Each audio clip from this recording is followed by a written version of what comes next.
লাইনটা কোথায় শেষ? রাজধানীর অনেক পেট্রোল পাম্পে লাইনের শেষ মাথা খুঁজতে গিয়ে দিশেহারা জনগণ। গাড়ির সারি রাস্তা পেরিয়ে মোড় ঘুরে যাচ্ছে। মোটর বাইকের লাইন কখনো কখনো 1 কিলোমিটার ছুঁয়ে ফেলেছে। কোথাও পুলিশ মোতায়েন, কোথাও বিকেলের আগেই ঝুলছে তেল শেষ লেখা বোর্ড। এমন দৃশ্য দেখে স্বাভাবিকভাবেই মানুষের মনে প্রশ্ন, দেশে কি তেলের বড় সংকট শুরু হয়ে গেছে? পেট্রোল পাম্প কি বন্ধ হয়ে যাচ্ছে? চলুন আজকে তারই উত্তর খুঁজি।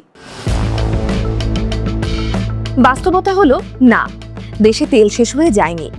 তবে বাংলাদেশ তেল সংকটে পড়তে পারে, কারণ সংকট সবসময় মজুদের কারণে তৈরি হয় না। অনেক সময় সংকট তৈরি হয় ভয় থেকে। আর এই মুহূর্তে বাংলাদেশ দাঁড়িয়ে আছে ঠিক সেই জায়গাটাতে, যেখানে বাস্তব সমস্যা আর মানুষের আতঙ্ক একসাথে মিশে গেছে।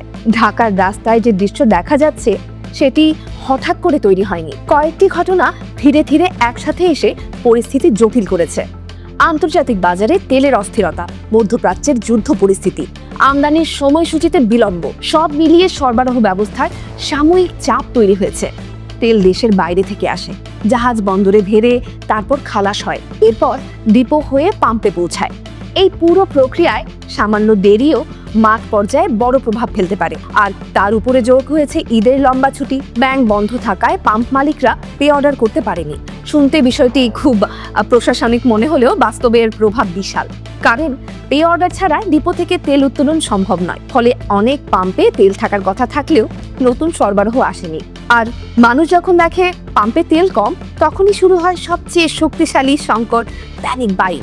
একজন মোটরসাইকেল চালক লাইনে দাঁড়ালেই প্রয়োজনের চাইতে বেশি তেল নেয়। তাকে দেখে আরেকজন ভাবলেন হয়তো তেল শেষ হয়ে যাবে। এরপর তৃতীয় জন, চতুর্থ জন। খুব দ্রুত একটি স্বাভাবিক বাজার আচরণ আতঙ্কে পরিণত হয়। এখন প্রশ্ন আসে, সত্যিই কি দেশে তেলের ঘাটতি আছে? সরকারি হিসেব বলছে দেশে বিভিন্ন ধরনের জ্বালানি তেলের মজুদ এখনো কয়েক সপ্তাহ চলার মতো রয়েছে। ডিজেল প্রায় 2 সপ্তাহ, পেট্রোল ও অকটেন আরো বেশি সময়ের জন্য সংরক্ষিত আছে। নতুন তেলবাহী জাহাজ বন্দরে পৌঁছাচ্ছে, পাইপলাইনের সরবরাহ বাড়ানো হয়েছে। অর্থাৎ জাতীয় পর্যায়ে জ্বালানি শেষ হয়ে যাওয়ার মতো পরিস্থিতি এখনো তৈরি হয়নি। তবুও লাইনের দৈর্ঘ্য কেন বাড়ছে? কারণ বাজার শুধু তথ্য দিয়ে চলে না, বাজার চলে ধারণা দিয়ে। যখন মানুষ বিশ্বাস করতে শুরু করে যে সামনে সমস্যা আসতে পারে, তখন বর্তমান আচরণ বদলে যায়। সবাই আগে তেল নিতে যায়, ফলে চাহিদা হঠাৎ কয়েক গুণ বেড়ে যায়। সরবরাহ একই থাকলেও বাজারের ঘাটতির অনুভূতি তৈরি হয়। এই পরিস্থিতিকে আরো জটিল করেছে বৈশ্বিক যুদ্ধ বাস্তবতা। মধ্যপ্রাচ্যের চলমান সংঘাত সরাসরি বাংলাদেশের ভেতরে যুদ্ধ না আনলেও এর অর্থনৈতিক ঢেউ এসে পৌঁছেছে খুব দ্রুত।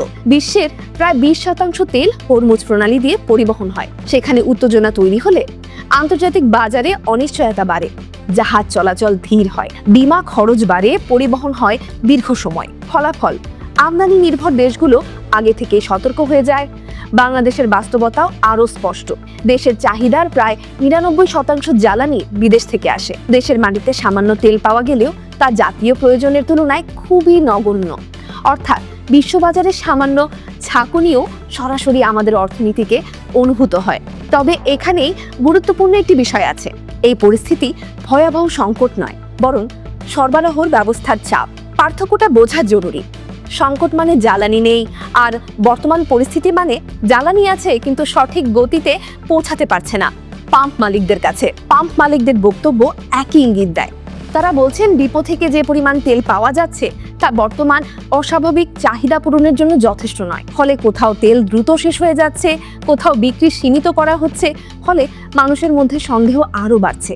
এই সন্দেহই সবচেয়ে বড় সমস্যা পড়ে দাঁড়িয়েছে। লাইনে দাঁড়িয়ে ঘন্টার পর ঘন্টা অপেক্ষা করা মানুষ ক্লান্ত হয়ে পড়ছে।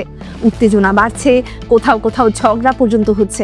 ফলে নিরাপত্তা নিশ্চিত করতে পুলিশ মোতায়েন করতে হচ্ছে। এখানে একটি মনস্তাত্ত্বিক বিষয় কাজ করে।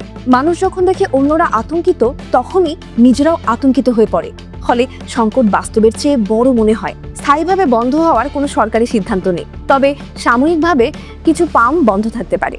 শুধুমাত্র সরবরাহ শেষ হয়ে গেলে এই ব্যবসায়িক বা লজিস্টিক সমস্যা জাতীয় জ্বালানির পতন নয়। সরকার বলছে ব্যাংক খোলার পর সরবরাহ স্বাভাবিক হবে, নতুন চালান আসছে, বরাদ্দ বাড়ানো হচ্ছে, নজরদারি জোরদার করা হয়েছে যাতে কৃত্রিম সংকট তৈরি করতে না পারে। কিন্তু ভবিষ্যতের প্রশ্নটা থেকেই যায়।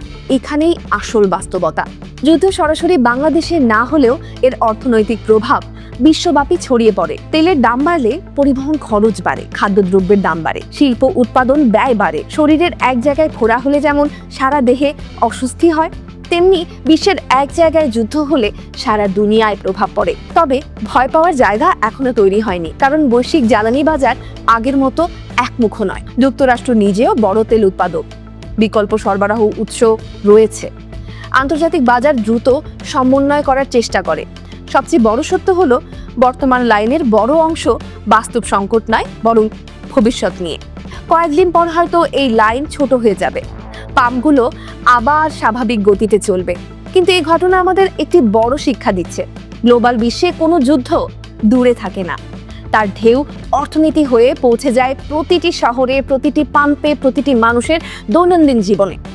আর আজ ঢাকার পেট্রোল পাম্পের সামনে দাঁড়িয়ে থাকা লাইন যেন সেই কথাই মনে করিয়ে দিচ্ছে।